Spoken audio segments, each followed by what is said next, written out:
2025 সালে সরকার হজের টাকা কমালেও হজ যাত্রীদের খরচ কমেনি, এমন তথ্য সঠিক নয়। সাফ জানালেন ধর্ম উপদেষ্টা আফম খালিদ হোসেন। বলেন, মক্কা থেকে বাড়ি ভাড়া দূরে করা হলেও হজ প্যাকেজের সাথে যাতায়াত খরচ যুক্ত হওয়ায় বাড়তি খরচ গুনতে হবে না হাজিদের।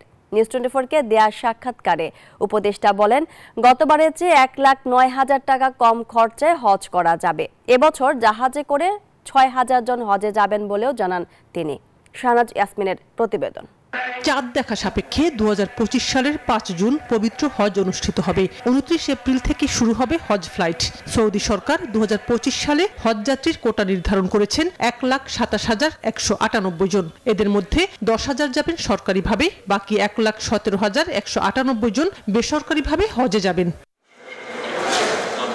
বসুন্ধরা টিস্যুতে ছাড়ের ছড়াছড়ি। বসুন্ধরা টিস্যু নিয়ে এলো নিশ্চিত ছাড়।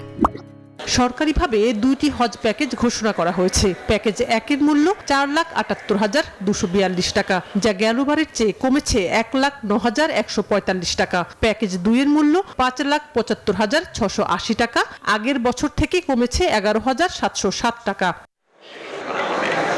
হজের খরচ কমানো নিয়ে দেশে এবং সৌদি আরবে থাকা বাঙালিদের মধ্যে রয়েছে মিশ্র প্রতিক্রিয়া। দূরে বাড়ি ভাড়া করায় খরচ কমবে না বলছেন অনেকে।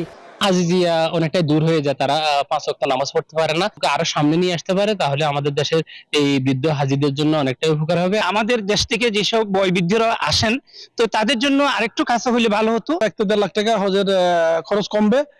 প্রবাসীর পক্ষ থেকে আমি ধন্যবাদ জানাচ্ছি। তবে কিভাবে খরচ কমলো তা ব্যাখ্যা দিলেন ধর্ম উপদেষ্টা। উইদিন 3 কিলোমিটার হলেও আমরা ট্রান্সপোর্টের ব্যবস্থা করব 5 ওয়াক্ত নামাজের জন্য, অতএব অসুবিধা হওয়ার কথা নয়। যাতায়াত খরচটা ওই প্যাকেজের অন্তর্ভুক্ত। ভালো ঘর, ফ্যাসিলিটিস বেশি, রেট কম।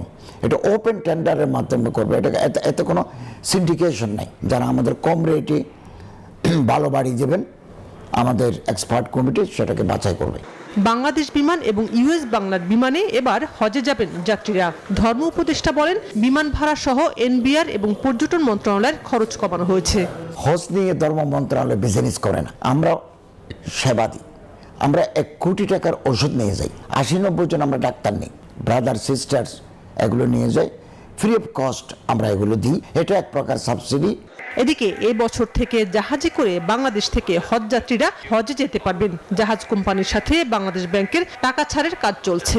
আমাদের 6,000 যাত্রী ওনারা বহন করতে পারবেন 2 ট্রিপে। এমনটা যদি ছাড় করাতে পারি, হয়তো এবছরেই আমরা পানির জাহাজে হাজি প্রেরণ করতে পারবো। হজের কাজের সাথে সংশ্লিষ্ট নয় এমন কেউ এবছর আর সরকারি টাকায় হজে যেতে পারবেন না বলে জানালেন ধর্ম উপদেষ্টা। হজের সাথে যুক্ত নয়, গভর্নমেন্ট খরচ দেবে, এরকম আমরা নেব না। শাহনাজ ইয়াসমিন, নিউজ 24, ঢাকা।